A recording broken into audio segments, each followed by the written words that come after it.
오늘 하나님 말씀은 창세기 6장 22절 말씀 함께 보시겠습니다. 창세기 6장 22절입니다. 노아가 그와 같이 하되 하나님이 자기에게 명하신 대로 다 준행하였더라. 기도합니다. 아버지 하나님 감사합니다. 오늘 노아 홍수에 대해서 함께 살펴볼 때에 하나님께서 어떻게 역사하셨는지, 또 우리의 반응이 과연 어떠해야 했는지, 우리가 이 노아 홍수를 통해서 하나님께서 우리에게 주시는 경고와 또 하나님의 은혜를 발견하게 도와주시옵소서. 예수님 이름으로 기도하옵나이다. 아멘. 하나님께서 우리들에게 요구하시는 것들이 있습니다. 하나님을 경배하라 하십니다. 하나님 말씀에 순종하라 하십니다. 하나님의 명령에 무조건 복종하라 합니다. 근데 이 무조건 복종이라는 것이 굉장히 어렵죠. 그래서 우리는 왜라는 단어를 많이 씁니다. 왜 그렇게 해야 되느냐. 근데 하나님께서 말씀하실 때 왜라는 단어를 쓰면은 해답이 사실은 없습니다. 하나님께서는 왜라는 단어에 우리에게 답을 주시지 않습니다. 그냥 복종하라 했고, 믿음의 사람들은 그냥 준행하였더라, 복종하였더라, 순종하였더라, 그대로 행하였더라, 이렇게 했던 사람들이 믿음의 사람들입니다. 가장 귀한 것으로 또 하나님께 드리라 하십니다. 우리의 헌신을 요구하시고 우리의 섬김을 요구하십니다. 사람들은 이런 요구들을 좋아하지 않습니다. 그럼에도 불구하고 하나님께서 이런 요구들을 하시는 이유가 무엇일까요? 근데 그 이유를 첫 번째, 나를 위한 것이라 말씀합니다. 하나님께서 그렇게 명령하시는 이유가 나를 위한 것이다. 하나님께서 주시는 모든 말씀은 우리를 위해서 주시는 말씀입니다. 나를 위해서 주시는 말씀입니다. 신명기 10장 13절 말씀에 보면은 내가 오늘날 내 행복을 위하여 내게 명하는 여호와의 명령과 규례를 지킬 것이 아니냐. 내가 오늘날, 하나님께서 오늘날 너의 행복을 위하여 너에게 명하는 여호와의 명령과 규례를 지킬 것이 아니냐, 이렇게 말씀을 합니다. 우리의 행복을 위해서 주신 말씀들이라 했습니다. 우리의 행복을 위해서 하나님의 명령과 규례를 지키라 했습니다. 결국 하나님께서 이런저런 요구들을 하시고 명령을 주신 것은 우리를 위한 것입니다. 그러나 사람들은 하나님의 명령에 복종하는 것을 거부합니다. 왜 그럴까요? 모르기 때문입니다. 이것이 우리의 행복을 위해서 주시는 말씀이라는 사실을 알지 못하기 때문입니다. 하나님께서 우리에게 주시는 명령의 목적을 알지 못하기 때문입니다. 호세아는 여호와를 알자, 힘써 여호와를 알자, 그렇게 외쳤습니다. 하나님을 알지 못하면 우리를 위한 하나님의 계획들을 알 수 없습니다. 우리를 위한 하나님의 요구들을 이해할 수 없습니다. 하나님과 동행했던 노아는 하나님의 마음을 알았던 사람입니다. 하나님께서 심판을 결정하셨다고 말씀하셨을 때에 그 말씀을 문자적으로 받았습니다. 홍수 심판을 예고하셨던 하나님은 이제 실제적으로 방주를 짓도록 명령을 했습니다. 창세기 6장 14절 말씀에 너는 잣나무로 너를 위하여 방주를 짓되 그 안에 칸들을 막고 역청으로 그 안팎에 칠하라. 자, 여기도 보면은 너는 잣나무로 너를 위하여 방주를 짓되 이렇게 말씀을 합니다. 방주는 노아를 위한 것이라 말씀을 했습니다. 방주를 지어서 홍수 심판이 내릴 때에 그때 방주 속으로 피하라고 말씀하셨습니다. 구원의 소식, 복음이 바로 여기에 있습니다. 심판을 피하는 길, 생명을 얻는 길, 하나님께서 계획하신 길입니다. 방주가 나를 위한 길이듯이 예수님이 오신 것도 나를 위한 것입니다. 하나님께서 주시는 모든 명령들도 나를 위한 것입니다. 하나님은 노아에게 구체적으로 방주의 설계를 알려주셨습니다. 한 번도 배를 만들어 본 경험이 없는 노아였지만은 그는 하나님께 못한다 하지 않습니다. 어떻게 해야 할까 고민하지도 않습니다. 하나님의 설계도로 방주를 지어 나가는 데에 아마도 하나님께서 그때그때 노아에게 지혜를 주시고 방법을 가르쳐 주시고 하나하나 이렇게 가르쳐 나갔을 것이라고 생각이 됩니다. 방주의 길이가 140m, 넓이가 23m, 높이가 14m입니다. 높이가 14m면은 아파트 5층 높이보다 조금 높은 높이입니다. 길이가 140m면은요, 축구장 길이보다 조금 더 긴 길입니다. 그러니까 엄청나게 큰 배를 이제 만드는 거죠. 그 엄청나게 큰 배를 하나님께서 만들라고 말씀하셨을 때에 아마 엄두가 안 날 수 있습니다. 어떻게 내가 어떻게 그 큰 배를 한 번도 본 적도 없는 배를 구경한 적도 없죠. 그림에서도 본 적도 없는 그 배를 어떻게 만들 수 있을 것인가 엄두가 안 났을 것이지만은 그러나 노아는 그것을 착수합니다. 감히 엄두도 내기 어려운 그런 상황이지만은 하나님의 명령에 준행했습니다. 6장 24절 22절의 말씀에 보면은 노아가 그와 같이 하되 하나님이 자기에게 명하신 대로 다 준행하였더라. 하나님이 말씀하셨음에 노아는 그냥 준행했습니다. 자, 두 번째로는 믿음으로 준행했습니다. 노아는 감당하지 못할 명령을 받았지만은 믿음으로 준행했습니다. 히브리서 11장 7절 말씀에 믿음으로 노아는 아직 보지 못하는 일에 경고하심을 받아 경외함으로 방주를 예비하여 그 집을 구원하였으니 이로 말미암아 세상을 정죄하고 믿음을 쫓는 의의 후사가 되었느니라 했습니다. 믿음으로 노아는 이 말씀은 믿음이 없이는 불가능하다는 것입니다. 아직 보지 못하는 일에 경고하심을 받았는데 하나님을 경외함으로 방주를 예비했다고 말씀합니다. 믿음으로 그리고 하나님을 경외함으로 일반적인 상식을 벗어나는 그런 방주를 지었습니다. 이 장면을 한번 상상해 보십시오. 그날 하나님께서 노아를 찾아오셔서 비를 내려서 홍수로 이 세상을 심판하시겠다, 멸망시키겠다 그렇게 경고합니다.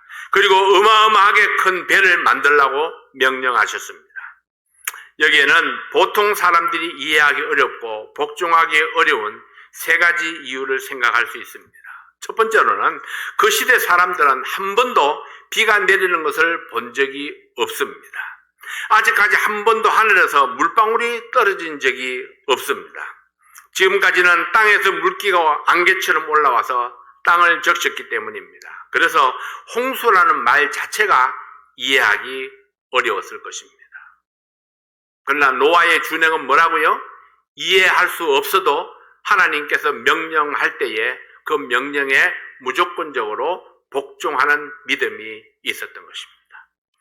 둘째는 엄청난 크기의 방주입니다. 무엇으로 나무를 자르고 다듬고 배를 건축할 수 있었을까요? 물론 오늘날처럼 목재소도 없었을 것이고 홈디포도 없습니다.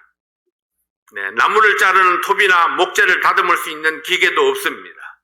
길이 140m에 14m 높이의 배를 축조하는 것은 특별한 기술이 있어야 가능한 일입니다.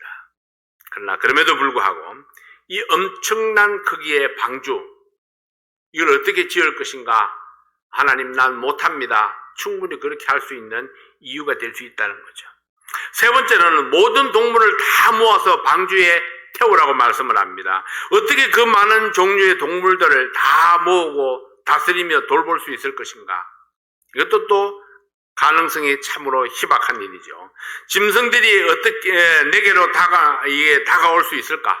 과연 내 말을 그 짐승들이 들을까? 그에게는 짐승들을 부릴 수 있는 재주가 없었습니다. 어떤 짐승은 암수 7씩, 어떤 짐승은 암수 2씩, 어떻게 그것을 골라서 그렇게 방주 안으로 다 끌어들일 수 있을 것인가? 말은 쉽지만은, 듣기는 들었는데, 과연 이것을 준행하는 것이 쉬울 것인가? 하나님 앞에 못한다고 말할 수 있는 충분한 이유들이 여기에 있습니다. 그러나 그럼에도 불구하고 노아는 믿음으로 준행했다. 그렇게 말씀을 합니다. 하나님이 말씀하셨으니까 하나님이 방법을 주실 것이고 하나님이 능력을 주실 것이고 하나님이 가능하게 해주실 것이라는 그런 믿음을 가지고 이 일을 시작합니다. 노아는 하나님의 말씀을 절대적으로 신뢰했습니다. 가능하지 않은 일을 하나님이 요구하실 리가 없습니다. 나에게 능력이 없다면 하나님께서 주실 것입니다. 노아에게 필요했던 것은 이 불가능한 상황에 대한 답이 아닙니다.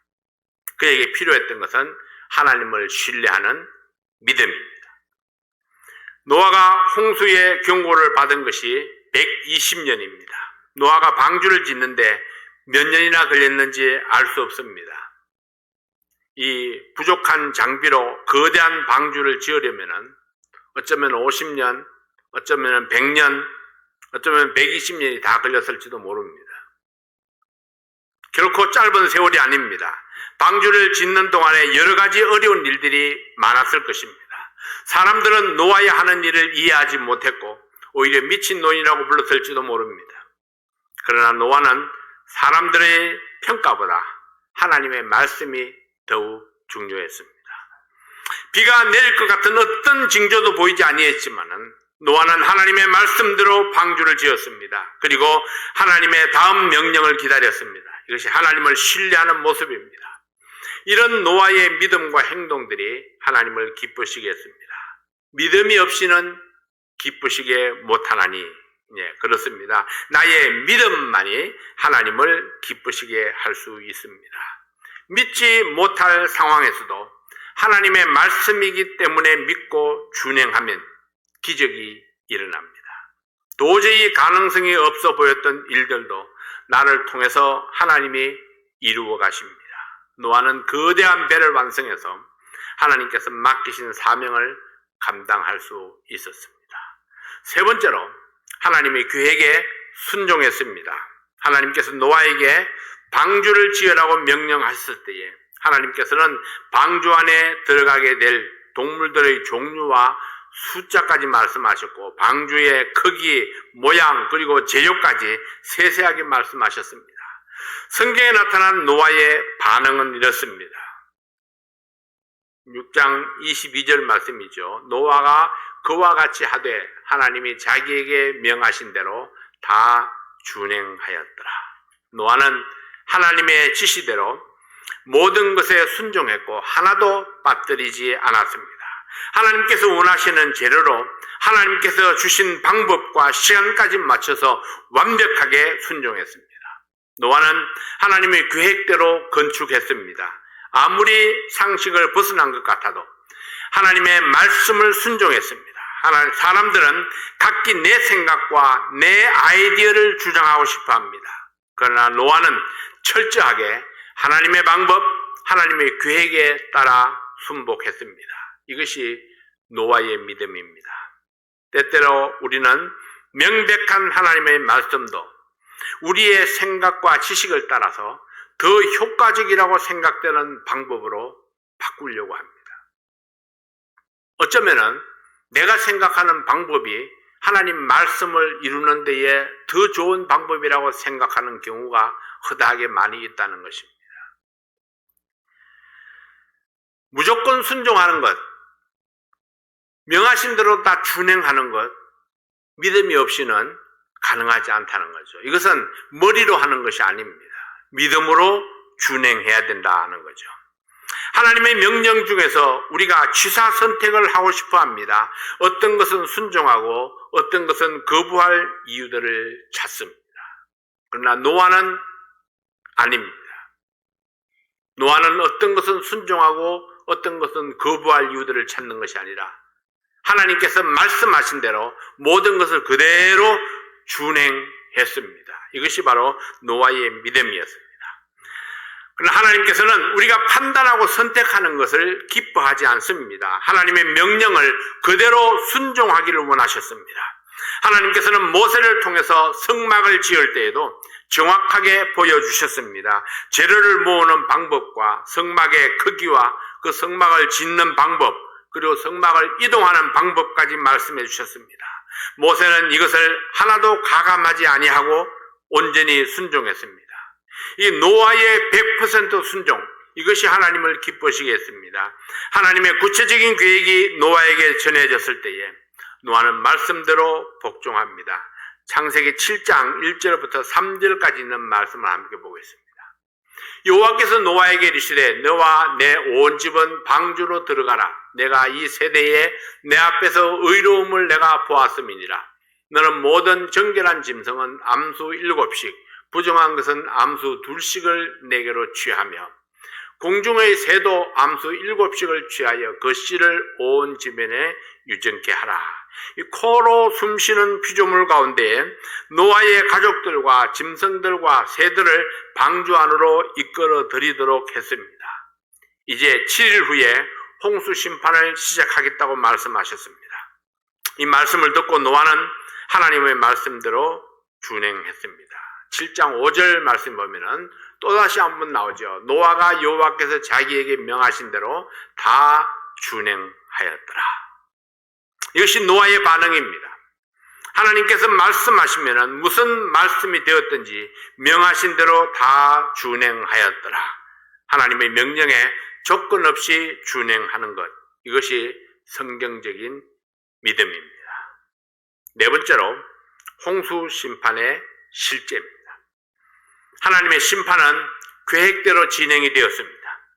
노아가 600세 되던 해, 그 해는 모두셀라가 죽은 해입니다.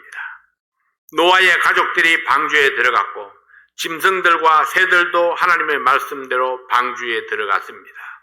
방주의 문이 닫혔습니다. 7장 16절 말씀에 보면은 들어간 것들은 모든 것의 암수라 하나님이 그에게 명하신 대로 들어가매 여호와께서 그를 닫아 넣으시니라. 하나님이 노아에게 명령하신 대로 명하신 대로 들어가매 이것은 하나님의 명령에 대한 노아의 복종입니다. 방주의 문은 하나님께서 닫으셨습니다. 하나님이 닫은 것은 하나님이 열지 아니하면 아무도 열 수 없습니다. 하나님이 문을 닫으시면 다시는 기회가 없습니다. 아마 방주의 문이 닫히고 비가 쏟아지기 시작했을 때에 처음에는 어둥질해서 이게 웬일인가 이렇게 생각했을지도 모릅니다.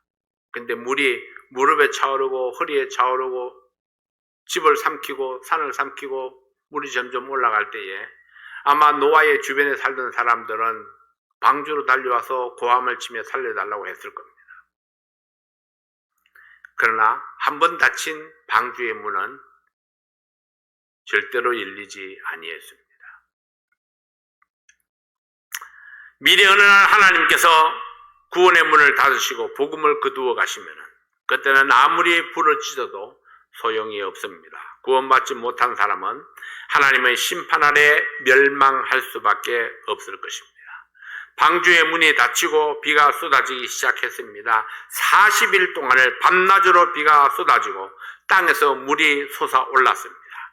7장 11절 12절 말씀을 봅니다. 노아 600세 되던 해 2월 곧 그달 17일이라 그날에 큰 기쁨의 샘들이 터지며 하늘의 창들이 열려 40주야를 비가 땅에 쏟아졌더라. 이 샘물이 터지고 하늘의 창이 열렸습니다. 물이 많아져서 방주가 물 위에 떠올랐습니다. 물이 계속 차올라서 높은 산 꼭대기까지 완전히 물로 덮어버렸습니다. 그리고 150일 동안 물로 덮여 있었습니다. 온 세상이 물로 완전히 덮였습니다. 150일 동안 숨 안 쉬고 살 수 있는 동물이 있을까요? 방주에 들어가지 않은 것들 중에 코로 숨쉬는 모든 동물들과 사람들은 모두 죽었습니다. 오직 노아의 가족 8명과 노아가 방주로 이끌어들인 짐승들만 살아남았습니다. 어디서 이렇게 많은 물이 쏟아졌을까요? 땅속에서 샘물이 솟아오르는 것, 그거 이해할 수 있습니다. 그런데 하늘에서 어디서 물이 그렇게 많이 쏟아졌을까요? 홍수 이전과 홍수 후의 지구의 모습, 이 창조학자들이 연구한 것들인데요. 지구가 보이고 태양이 보이고 그리고 저 까맣게 보이죠? 까만 선인가? 네, 까맣게 보이는 것은 오존층입니다. 그리고 그 안에 있는 파란 것은 물층입니다. 지구와 물층 사이에 이제 하늘이 있는 거죠. 하늘 위에, 궁창 위에 있는 물이었습니다. 하나님께서 창조하실 때에 궁창 아래의 물과 궁창 위의 물로 나누었더라, 이렇게 말씀을 하셨죠.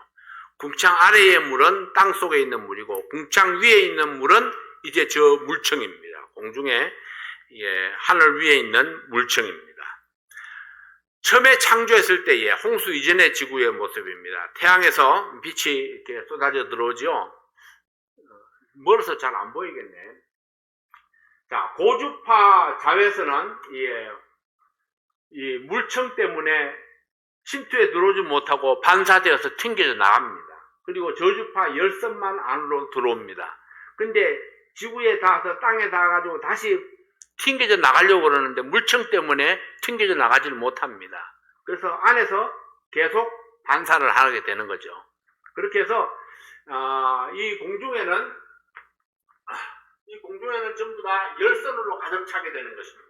그래서 지구는 아주 온난한 지구에 어디를 가더라도 사람 살기에 아주 적합한 좋은 온도를 계속 유지할 수가 있었던 것입니다. 에덴 동산과 같은 그런 기온을 계속 유지할 수가 있었다 하는 거죠. 그래서 저기서 이제 하나님께서 심판하실 때에 궁창 위에 저 물층이 다 지구로 쏟아져 내렸습니다. 그래서 지금은 궁창에 물이 없습니다. 자, 다음 사진 한번 볼까요? 자, 물이 없어진 지구의 모습입니다. 현재의 지구의 모습입니다. 이제 고주파 자외선, 저주파 열선이 다 지구로 쏟아져 내립니다. 고주파 자외선이 지구로 반사돼가지고 다시 튕겨져 나갈 때에 물층이 없으니까 바로 오존층을 때립니다. 그렇게 해서 오존층이 점점 파괴되기 시작을 하는 겁니다. 그래서 지구를 살리자 해가지고 나무를 심어야 된다는 이유가 뭐냐 하면은 이 나무 위에는 반사가 되지 않기 때문에 땅에만 반사가 되기 때문에 그렇습니다. 땅에 반사돼가지고 오존층을 파괴하는데 나무가 있는 곳에는 괜찮죠. 그래서 오존층이 지금은 고르게 이렇게 평평하게 돼 있지 않습니다. 어떤 때는 많이 파괴가 되고 어떤 때는 얇아졌고 어떤 때는 두꺼운 상태로 있고 그런 거죠. 그래서 이 지구를 살리기 위해서는 나무를 많이 심어야 된다. 그래서 밀림을 살려야 된다. 이제 이런 이야기들 많이 하는데요. 문제는 이제 저주파 열선입니다. 이제는 반사되어지지 않습니다. 그냥 땅으로 쏟아집니다. 그렇게 해서 지구가 어떻게 돌아가느냐에 따라서 뜨거운 여름 날씨가 되기도 하고 추운 겨울 날씨가 되기도 하는 겁니다. 이 태양의 반대쪽에는 추운 겨울 날씨가 되는 거고 바로 햇빛을 받는 곳은 뜨거운 여름 날씨가 되는 겁니다. 그리고 지구가 또 이렇게 좀 기울어서 돌아가잖아요. 각도가 기울어서 돌아가다 보니까 적도가 있고 이 위도에 따라서 각각 열을 받는 그 각도가 다 달라서 지구의 온도들이 다 다르게 나타나지게 되는 것입니다. 이것이 이제 물층이 없어졌기 때문에 땅이 고통을 받는 그런 모습이죠. 하나님 말씀하신 대로 땅이 실제적인 고통을 받게 되는 것입니다. 자, 두 그림을 한번 비교해 볼까요? 자, 이렇게 보면은 명백하게 잘 보여지고 있죠. 지구 홍수 전과 홍수 후의 모습이 어떻게 바뀌게 되었는가. 그래서 오늘날의 지구의 현상이 왜 지금 이와 같이 뜨겁고 춥고 이런 모습이 되었는가를 잘 나타내 보여주고 있습니다. 홍수 후에는 인간의 수명이 급속도로 줄어듭니다. 왜냐하면 자외선이 직접 닿아가지고 이 인간의 모든 환경을 보호해주던 물층이 사라져 없어져 버렸기 때문에 이 인간의 수명이 급속도로 줄어들게 됩니다. 그래서 800년, 900년을 살던 사람들이 이제는 700년, 500년 그리고 쭉 내려와서 다윗은 뭐라고 그랬나요? 인생이 70이고 강건하면 80이라도 그 연수의 자랑이 수고와 슬픔뿐이다. 그렇게 말씀합니다. 요즘 의학이 많이 발달해가지고 이 약을 먹고 뭐 좋은 것들을 막 먹고 해가지고 뭐 백수를 한다 할지라도, 그래서 건강하게 100년을 사는 사람이 과연 몇 명이나 있을까요? 70이 넘어가고 80이 넘어가면은 예전 같지 않습니다. 걷는 것도 힘들어지고, 잠자는 것도 힘들어지고, 먹는 것도 힘들어지고, 눈은 침침해지고, 힘들어져요. 이상하죠? 안경집에 가서 분명히 재보면 안경이 딱 잘 맞는데, 근데 잘 안 보여요. 방법이 없습니다. 그래서 피곤할 때는 더 잘 안 보이고, 또 피로가 가시면은 또 잘 보이고, 또 어떻게 눈을 잘 맞추면은 또 잘 보이고. 이유는 늙어서. 몸이 낡아서 그렇습니다. 이건 뭐 방법이 없죠. 인간의 수명이 급속도로 줄어든 이유, 그 이유는 궁창 위에 있던 물이 쏟아져 없어지므로 자외선의 영향을 받아서 세포들이 급속하게 파괴되고 있기 때문입니다. 그 영향은 사람의 수명에만 있는 것이 아닙니다. 다음 시간에 또 다른 영향들을 우리가 살펴보도록 하겠습니다. 구원의 방주는 예수 그리스도를 상징해 줍니다. 예수 그리스도 안에 있지 아니하면은 하나님의 최후 심판을 피할 수 있는 방법이 없습니다. 방주 안에 들어간 사람만 구원을 받았던 것처럼 예수 안에 들어간 사람만 구원받게 될 것입니다. 방주의 문은 하나님이 닫으셨습니다. 구원의 문도 하나님이 닫으실 것입니다. 구원의 문이 닫히기 전에, 예수님이 공중에 재림하시기 전에 예수 그리스도를 영접하고 하나님의 자녀로 거듭나시기를 바랍니다. 하나님의 은혜가 우리 모든 분들에게 충만하시기를 바랍니다. 기도하겠습니다. 하나님 아버지, 하나님의 은혜와 사랑을 감사합니다. 하나님께서 이런 심판들을 통해서 하나님의 계획을 명백하게 알려주심에도 불구하고, 그러나 사람들은 여전히 자기를 주장하고 자기 생각을 앞세우고 하나님의 말씀을 준행하는 데에 게으른 것을 보게 됩니다. 하나님께서 말씀하시면은 하나님의 말씀대로 준행하는 그런 우리의 믿음이 되게 도와주시옵소서. 하나님의 명령에는 우리에게 거부권이 없다는 사실을 기억하게 도와주십시오. 아버지 하나님, 오늘도 우리가 하나님 말씀 앞에 순복함으로 하나님께서 우리를 위해서 예비하신 그 모든 축복을 받아 누리는 저희들 되게 도와주시옵소서. 예수님 이름으로 간절히 기도하옵나이다. 아멘.